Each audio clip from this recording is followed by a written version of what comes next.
Hello, everyone. My name is Thomas-Troupe.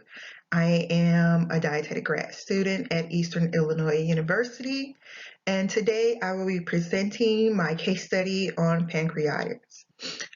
Please forgive me, I do have a slight cough, so I may cough throughout this presentation. Okay, my outline is as following. We will look at my patient profile, discuss what is pancreatitis, an assessment, diagnosis, do an intervention, my monitoring and evaluation, and then we'll do a brief recap to close out. My patient profile. And my patient MT is a 46-year-old Hispanic female who is bilingual. She is married with 2 children and is a manager at a local department store. She's been working there for 10 years. She has a past history of hyperlipidemia, which she was successfully able to control through her diet. And she has a history of hypertension that was found in July 10, 2014. M&T was admitted on April 8th to the acute care unit by Dr. Jenny Nadeau with severe stomach pain, nausea, and vomiting. She was diagnosed with acute pancreatitis and acute colitis and placed on NPO on April 10th. Pancreatitis is an inflammation of the pancreas. It was also stated that the pancreas enzymes start to digest itself. Colitis is the formation of gallstones. Pancreatitis can be classified as either acute or chronic.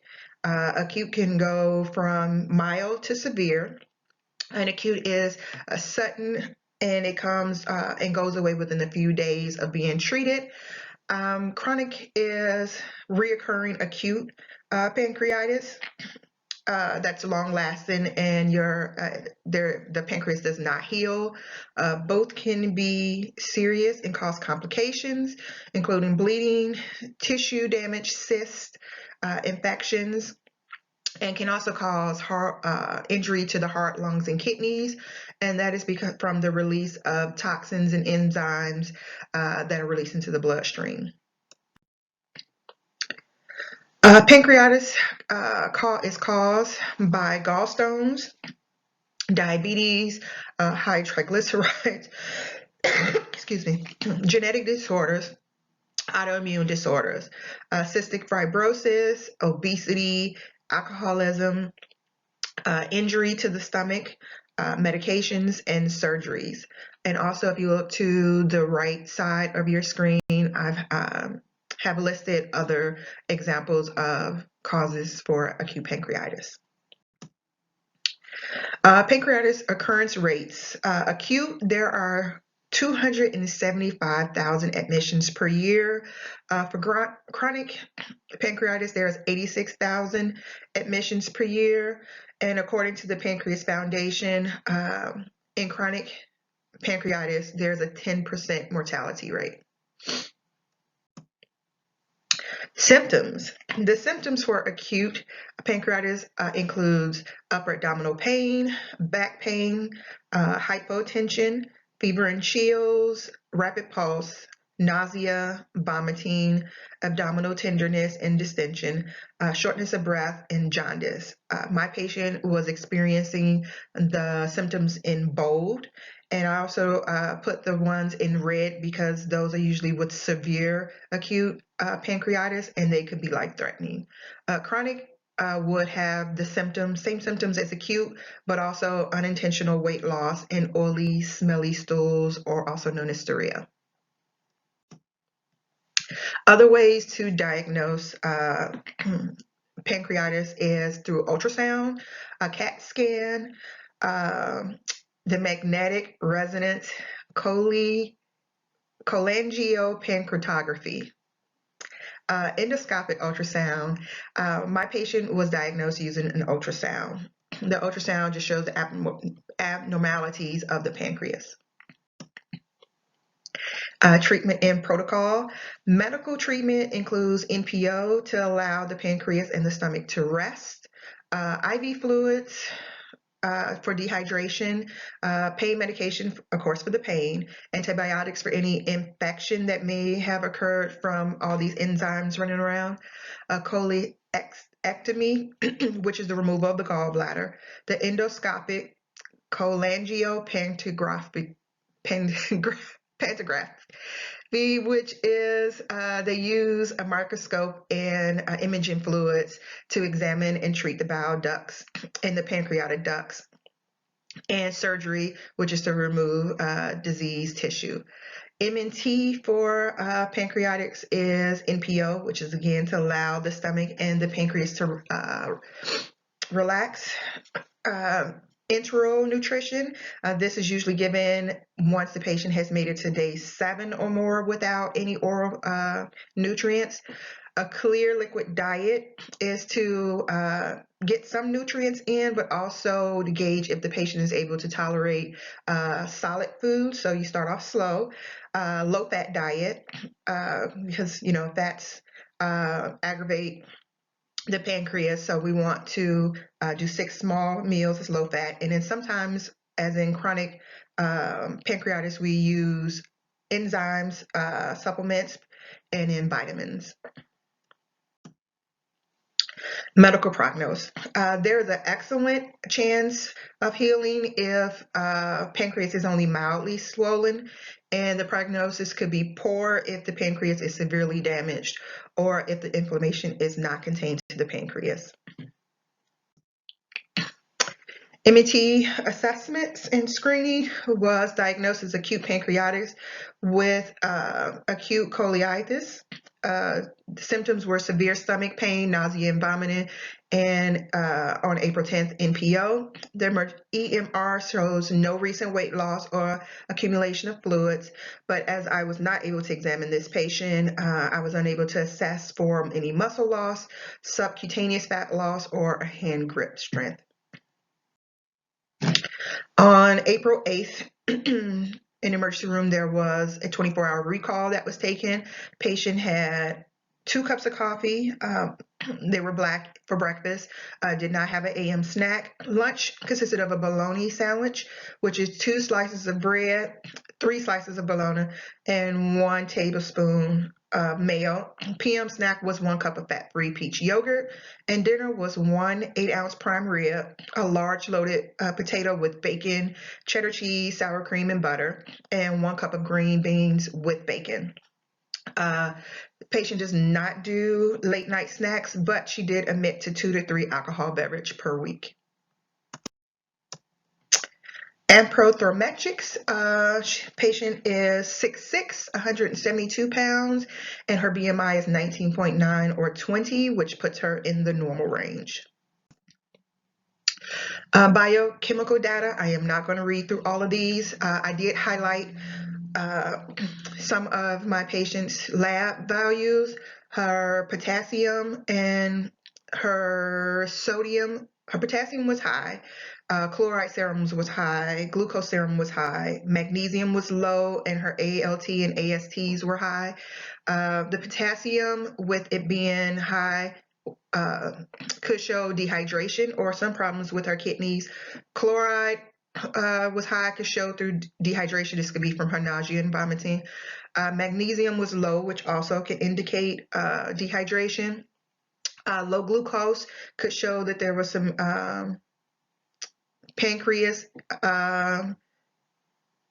issues with her pancreas. Calcium is low, which indicates inflammation of the pancreas, and ALT and AST are high liver enzymes, which show there was some issues with her liver.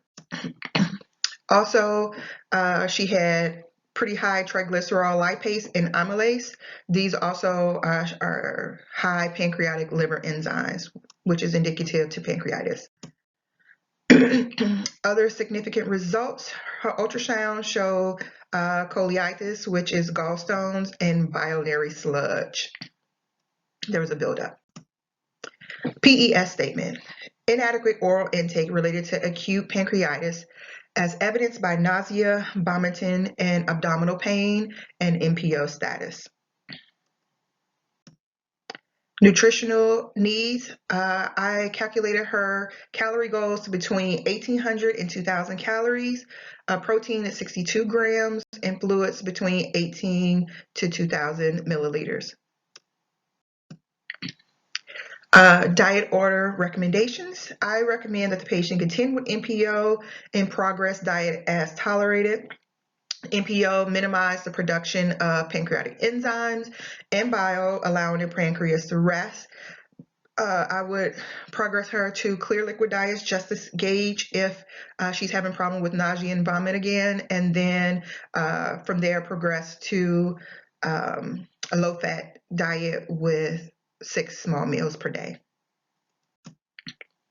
Nutrition care plan to educate the patient on reducing fat intake. As you saw, her diet had a lot of fat in it, and to educate the patient on low-fat, high-fiber foods. So, reiterate that she needs the low-fat and high-fiber to reduce her cholesterol and allow her pancreas to heal.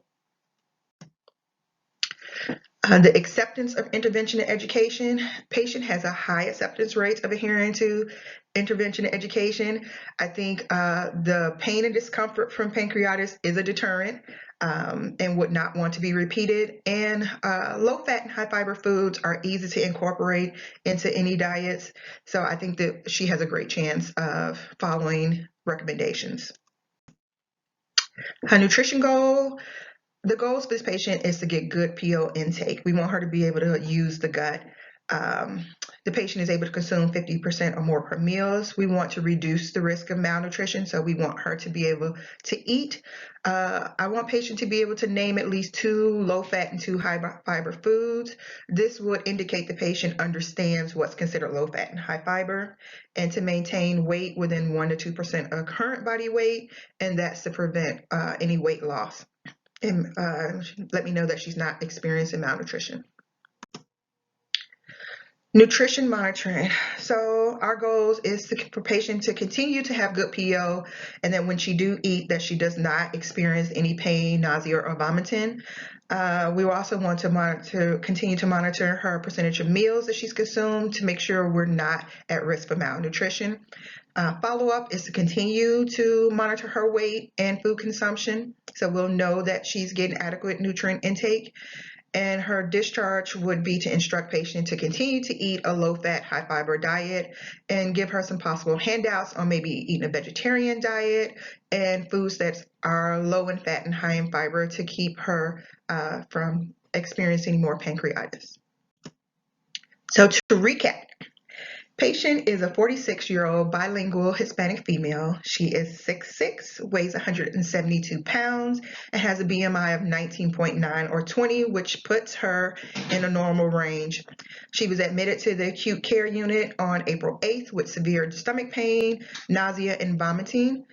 She has a past medical history of hyperlipidemia, which was controlled through her diet previously, and mild hypertension.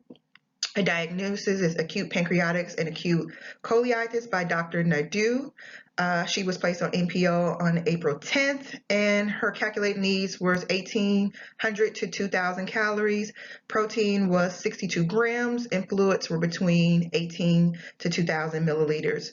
Her labs indicated elevated liver and pancreatic enzymes, and her 24-hour recall indicates excessive fat intake. PES statement was inadequate oral intake related to acute pancreatitis as evidenced by nausea, vomiting, and abdominal pain and NPO status.